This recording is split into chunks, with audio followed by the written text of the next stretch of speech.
Hello, everyone, and welcome back to the Press Play Lifestyle Inspired podcast, where we do interviews with interesting and inspiring people like our new friend Maxwell here. For our listeners, that's you, to find the resources, tools, and support you need to be your best inspired selves. How are you doing today, Maxwell? I'm doing great. How are you doing?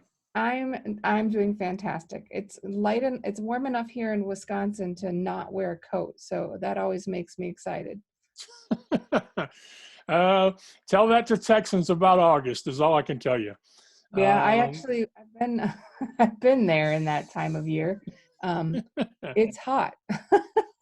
yeah, it's hot, it's humid, and even women think, man, I wish I could shave my hair Yeah, yeah, because it is a nightmare trying to look pretty in Texas in August is hard. yeah. Which So part of Texas are you in? Are you like the I'm just outside of Houston. just outside? Yeah, Houston's particularly wet too, isn't it? Yeah, because depending on what part of Houston you live in, you're anywhere from 30 miles to 75 miles from the coast. So yeah. Houston's huge too. I worked out there once for some a radiology practice, and it take hour to get from one couple hours to get from one side to the other side. Maybe that's just the traffic, but it seemed like a No, giant city. No, it isn't just the traffic, although our traffic has gotten worse as more people are coming here from other places. But a recent survey of Houston found that from east to west, it's 75 miles across, and from north to south, it's 90 miles across. Yeah, it's like a really, really large city. It's Right. interesting. Well, there's an old expression that only a poor man builds a second floor. And in Texas, we've always had plenty of land, so we Yeah, spread out. yeah, there you go. That makes sense. So Maxwell, can you tell the audience a little bit about yourself? Sure. I am a totally blind gentleman. I technically have light perception, but I have no functional vision. So it makes conversations easier to start out there. I Mhm. grew up in a family of carnival owners in Texas, and all I ever wanted to do was to also be in the business. I also learned fairly soon that I was going to lose my vision. So that kind of affected some of it. My dad wanted me to go to college and get a degree and help the family business in some other way. I enjoyed setting up, taking down rides, and calling people up and booking events. So I did graduate from a traditional high school and college. I achieved the rank of Eagle Scout. I did a lot of things in spite of my vision loss. I went off to a regular job for a few years and then came back to work for the carnival. I was lucky enough to work with my dad and my brothers for about 15 years before his death would eventually cause the closure of our small carnival. And at that time, I knew I needed to find something else to do. So I felt like I had helped the family sell our surplus rides when we needed to, because in a small show, you can't buy anything newer unless you can sell something old. And I thought, well, I'll try that. That could be a profession, but I had no idea how little I knew about running a business, selling equipment, or being online specifically, because this was in 2007, which for the most part was before WordPress, before Wi-Fi, and before Facebook. So, Yeah. I had to learn how to hand code HTML and recruit clients and set fees and manage social media eventually. So many things I had to learn. People were inspired by the fact that I continued to take on these challenges and find solutions that, I didn't just decide, well, it's too hard for me. I'm just going to sit here and take a check and watch, sit on my couch, eat junk food and watch TV. So continued to do that. People were impressed. They asked me to share more of my experiences as a blind entrepreneur. And that led to a second website as the Blind Blogger, a name that was given to me online because most of the people that met me online did not know any other blind people online. So I became the Blind Blogger. As a result, I was challenged to write a book about my experiences for an online summit. That's led to 3 books, with a 4th one due out next month. I've been on over 200 podcasts. I've traveled the country solo. I sing in public. I do motivational speaking now, where I share my story and the lessons people can take from it. And I host my own show called What's Your Excuse? Yeah, I was going to ask you, so what do you sleep or, is it I get that question a lot. Usually it's from people on the amusement side of my business who are like, who get an email back from me at 2:00 in the morning. They're like, do you ever sleep? And I'm like, yes, I sleep. But if I know something is going on in a different time zone, sometimes I'll sleep then and maybe be awake when I should be asleep. But I don't do everything I just mentioned every day. Yeah, that's fair. That's fair. Some of those things only happen once a week. Like my podcast, I record an episode. I have a blog post that'll go out about that episode, and I'll have the social media for that podcast episode. That's once a week. Yeah. The amusement equipment arena is kind of dead right now because the industry has basically put the pause button on because of the pandemic. They're kind of stuck in place, and they're trying to hold on to what they have before they start the big sell-off that will result in people getting, maybe 10 cents on the dollar for equipment they paid hundreds of thousands of dollars for. So there's really not much going on there right this minute. I can imagine that. Like right now, it's a lot of industries are sort of either paused, and the results are kind of up in the air of what's going to happen post quarantine. Right. And with my books, I generally write those as things are happening to me, and then I send it off to an editor, and she helps turn it from this big ball of tangled yarn that is a bunch of stories into an actual book that, looks presentable on Amazon and the other places where people can buy their ebooks or buy their print books.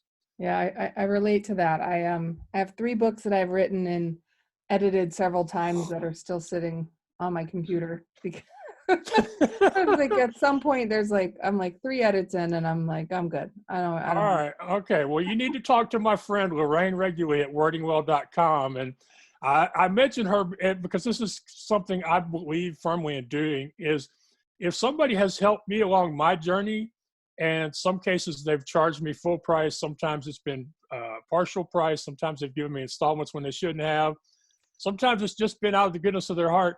I feel like I have to show proper gratitude and mention these people when I get a natural opportunity to bring them up. So for your book, or for anybody that's watching this that's been working on a book and they're stuck in that editing black hole of it's not good enough yet, they should talk to Lorraine. Well, all right. Well, we'll make sure we plug Lorraine in the show notes so that other people who are interested in editing eventually ending will be good to know. And I'm like, oh, it's like 3 years on one book, and I don't even like the book anymore. I literally you're at that stage. Actually, Lorraine is an author as well, and she got to that stage last year with one of her books, and I said, stop calling it that damn book. Yeah. Excuse me, but that's how she would refer to it in every one of her emails. And that's one of those things. The language we use about our projects, our passions, has a lot to do with our progress. I mean, if you're calling something that damn book, or that blank exercise machine, or whatever it is, you're not going to do it as often or as easily. So, well, words are powerful, right? I mean, that's clearly something that you, as a blogger, would have some knowledge of, and book and multi-author of many books. It's awesome. So quick question for you, because I actually have, oddly, I started in the voice dictation space. I was a software developer for about 20 years before I did what I'm doing now. And so I was one of the very first people to use some of like the Dragon speaking. Then I did some things with radiologists where we changed their dictation software with the Dragon engine in the back end. So I'm just curious, like, do you utilize sort of a voice to text solution? And if so, do you mind sharing with us your favorite one? Okay, I do not use Dragon or the dictation feature on my laptop for my long form writing. So if I'm writing a blog post or a chapter in a book, I'm going to do that with the actual keyboard. Okay. But I love the dictation on the iPad, the iPhone, where if you're sending somebody a text message, or if you need to create an email, I can do that, but over maybe a paragraph or two. Is Siri, Google, Alexa, they just don't understand my Texas accent. So yeah, I end up having to correct them. And so, to then have to swipe my fingers over the screen, find the place that was a mistake, and then fix that. And so the longer the message, the more errors there are going to be, the longer it's going to take me to correct them. So if it's a it's a short thing up to an email, I will definitely take the dictation option. But if it's longer, it just doesn't work for me. The one thing I have found that I love, and this sadly this is only available for Apple users, is a program called Mars Edit, which is an offline blog writing tool that allows you to create your blog posts as if they are text documents, but you can still add your link text, add images, add video links, to add your bulleted text, your ordered lists, all that stuff, your headings. You can do all that offline. This app makes it really, really simple with a screen reader, which is why I love it, and I've had it for like 7 years now. And if you don't have great internet, you can do the work offline, have the document completely ready to publish, and when your internet improves or when you're back online again, you just press send and it goes up there to WordPress, and it will appear just as if you had spent the time on the WordPress dashboard and gone through all the steps that you have to go through over there. And Oh, so that's nice. That sounds like a great productivity tool overall. oh yeah, yeah. And especially since I tend to write longer blog posts than average, I sometimes get teased about the fact that I don't think I've ever written a blog post less than 1,000 words, maybe. And I used to get teased about it more when I was doing more blog commenting to drive traffic to my website, which I still love to comment on other people's blogs because, people that they're already a fan of the blog owner and they see your comment. If they like your comment, then they'll come over to your website. And more than once I've been called a chatty Cathy, excuse me. Yeah, yeah. But I feel like those long comments that, share my actual thoughts make me memorable and result in more people wanting to get to know me through those. Well, yeah, and the other thing is, it's supposed to be an exchange of information, right? A conversation. Like if we're in person, we'd never go, "Yep, nice." Like you'd get Great post. Yeah, Loved it. great sentence, Keep it up. Maxwell. Right? You'd have a conversation. So, and I'm a talker, so I clearly being on a podcast or having a podcast might lead one to Yeah. do that. But I'm shocked that your podcast is only 20 minutes long, considering you say that you're a talker. yeah, well, it's my show is to highlight others, not to highlight me. So I make an effort. I make an effort to not be like, let me tell you what's great about me today. Well, even so, to corral a guest and force them into 20 minutes, that can't be easy, because I'm sure if you're a talker, I'm sure you attract talkers. Let's put it that way. Yeah. Well, I think it depends though. If they run long, I don't cut them off or anything. And I think we've gone 30, 35, 40 minutes. But after too long, people, they weren't listening past the 25-minute mark anyway. So Okay. either I'm just very uninteresting at that point, or their attention span wanes. But other people really struggle to get 10, 15 minutes worth of like content, which is surprising to me because everyone's interesting. Their stories are interesting. And those people who do struggle with not having enough content, but people who think, I could have a blog or a podcast. I think the flash briefings that you can do through Alexa and Google, I think those are the perfect format for those people, because you want to keep it under 3 minutes. And they may have great wisdom. They just may not be very verbose in expressing their wisdom. So Yeah. they may be the perfect person to get in and out in 2 to 3 minutes, and maybe change somebody's day completely from that just short, to the point snippet. Yeah, little positive motivational pieces. Yeah, I have a flash briefing that pops out through my podcast, but it's not well used. There are a lot of things, a lot of info on there, but I'm not sure everyone's totally getting the whole idea yet. So, go ahead. Yes, I've been told that with the flash briefing, you have to have a lot of content loaded up into it, so that you really don't have to create absolutely brand new content for it every day. But you generally want to have at least 60 days worth of flash briefings in there, so people get one every day. And those people who have been there a while will feel like they're getting something new, because our attention spans aren't long enough anymore to remember stuff that we saw 2 months ago. Exactly. Yeah, mine is a RSS feed directly from my podcast, and I do a daily show. So It goes, I think I'm at 126 in a row, All Monday to right. Friday. Fingers crossed, right? Yes. Uh, Yeah. so speaking of podcasts, what a great transition. Um, I believe, Maxwell, that you have an interesting project that you're doing in that arena. Would you like to tell us a little bit about it? Sure. Sure. Thank you for that brilliant segue. I was Um, like clever, wasn't I? yes, you did good. You did good. Much better than I would have done with it. Okay. So I've done lots of podcast interviews, and I firmly believe in the power they have to get people's attention and bring them to find out more about me on my website.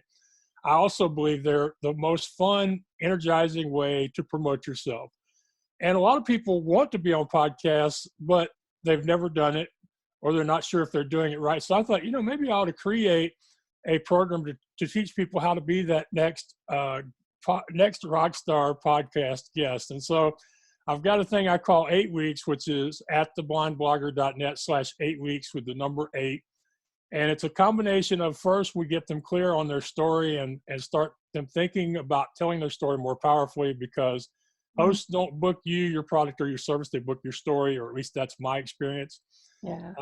Then we do some practice question and answer sessions that are videoed, so they can look at them or listen to them later. Then I have them on my show, What's Your Excuse? And then I book them on 4 podcasts, and we do preparation before each interview, and then a review after each show that they've been on, so that they can obviously get better every time they do an interview. And in addition to all of that, each time they're on a podcast, I'm also going to do the social media promotion. I'm going to co-promote their appearances along with the host, and of course with them, because as much as I really don't care for social media, part of my gratitude for being on these podcasts and the opportunity to share my story with the people out there is I have to share the host's show and get as many people to come see it as possible. I love that. That's amazing. So I think we have similar missions. I started the Press Play Lifestyle podcast as an opportunity to allow other people to share their story. So that was literally the reason for it, because you never know what's going to resonate with others and how they're going to um, need someone to be supportive to help them show up for themselves. So it's been really fun. Yeah. I get a lot of cancellations though, because I do tend to attract some of the younger, newer podcasters, or new to podcasting, not necessarily age related. So that's I love your program. I hope that people do follow the blindblogger.net/8 weeks, because I think that they'll be a lot more comfortable after having gone through a few of them, right? Right, right. And a suggestion I would make to you, and it's something that I have learned it's becoming more common. It's not quite best practices yet, but I'm noticing more and more hosts are only taking guests from people who have already been on their show. They find that way they're less likely to get another show. Mm-hmm. Just throwing that out there, because it's something I'm starting to see, and I think that's one of the things that makes me really well suited for this role, is because I'm not just somebody who wants to get people on podcasts. I'm somebody who's still using it in my own marketing program. It's pretty much the first, second, and third things that I do to promote myself. So Yeah. I think that helps the podcasters. And one thing I want to make sure that I tell people is this: every single one of you has a story. You may not understand the power of your story, but I hope and I pray that you will not wait until you think it's good enough to start sharing it with the rest of us, because we all need those stories. Yeah. And not just in the time of a pandemic. We need those stories every day, because without each of us sharing our experiences, the lessons we've learned from those experiences, and lifting each other up, it's really, really hard to make it. Yeah, I agree. One of the things I share with my clients is, if we don't talk about it, we keep bringing it about, right? Because Oh, I love that. and when we've had a lot of really, really deep conversations on the podcast based on people sharing something that maybe they hadn't shared before. But it does help to not feel alone, right? Like if there's a blind person out there who's low light vision, and it's like, oh, I can't do anything. You can be like, well, what's your excuse? That's my business, right? This is what I do, Yeah, right? Your yeah, voice still works. What are you doing? Yeah. So I yeah. love that it can be an inspiration for others who maybe, if you don't see someone else do it, it's really hard to envision yourself being able to do it, you know? Yeah, it is so true. And I really didn't start doing any of this till I was past 40. So for those of people who have perfect vision but are thinking they're too old to start something new, I hope that I can help them as well. And uh, I've had some pretty bad setbacks in my journey. I talk about traveling solo, but 2 years ago in New York City, I ended up sick, broke, and about 5 minutes away from being homeless before people in my online community came to my rescue and provided me money for a motel room and helped with a train ticket for me to get back home to Houston, Texas. And, I share that because I want people to know that I'm not perfect, that everything I've tried hasn't turned out the way I thought it was going to. And sometimes it's been, just crazy off the chart bad. But, I've managed to stay positive, ask for help, Yeah. pray and believe that something was going to come along. And usually it does. Of course, after that particular experience, for a while, just like everybody else out there, for a while, I didn't take any risks. I stayed at home and worked hard on my website and said, hey, if it ain't Houston, I ain't doing it. Yeah. But eventually I did get over it. And, just before this travel ban went into effect where, nobody here in the US or anywhere else is flying, I went to a conference in Florida and gave a great talk to podcasters about how they should overcome their obstacles and face their fears and just go ahead and start their podcast already. And it was a great talk. It was an amazing week or weekend in Orlando, Florida, just before all of this stuff happened. And so I'm doing my best to encourage people to not to let those excuses keep them from trying something. It doesn't matter how many times you have failed or not succeeded in the past. This is a perfect time to try something new. We're never going to get a more free opportunity in our lives to do something we've never done before than right now. At least that's my opinion. Yeah, I love that. I think one thing that I love that you said, and there's a lot of great nuggets in there, but it's the idea that um, you don't just like come out of the gate and necessarily succeed wildly at this thing, right? No. We're gonna fail, and expecting failure sometimes can be to it can placate it a bit or make the pain not quite as bad when you realize that there is a learning curve to running your own business. There is a learning curve to being a podcaster, to being a blogger, to being a carnival ride salesman, right? There's a learning curve to Oh everything. yeah, yeah. My learning curve included selling $250,000 carousel 4 years ago and not getting my $25,000 commission for it because I didn't have a contract in place. That was my learning curve. Um, That's a punch in the gut curve. Like that's oh pretty. yes, yeah, yeah. We were picking out a new car curve. That's how bad that was. Yeah. But I learned a lesson from it. I didn't lift a finger for anybody without them signing an agreement from then on. Yeah. And the great thing was is since I stayed positive about it, I got new clients on that website. It drove a whole boatload of traffic to the website when I told people I had sold that ride and how quickly I had sold it. People started asking me to find them items that were, are really hard to locate because there aren't a lot of double-decker Italian carousels sitting out there around the world. So while I missed the money, it really did help my business. It really did allow me to grow, both knowing that you have to have contracts and you have to be an adult with these things, but just the fact that it put me on the map in a lot of people's eyes in the amusement industry.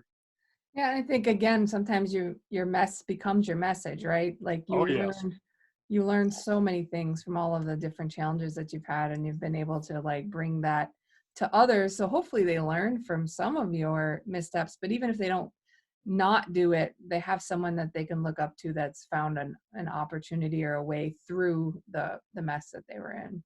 right, Um, right, so and Maxwell, if you were to give us some last minute advice or any tips for people as they're progressing either in their blogging or in their podcasting, whichever you prefer.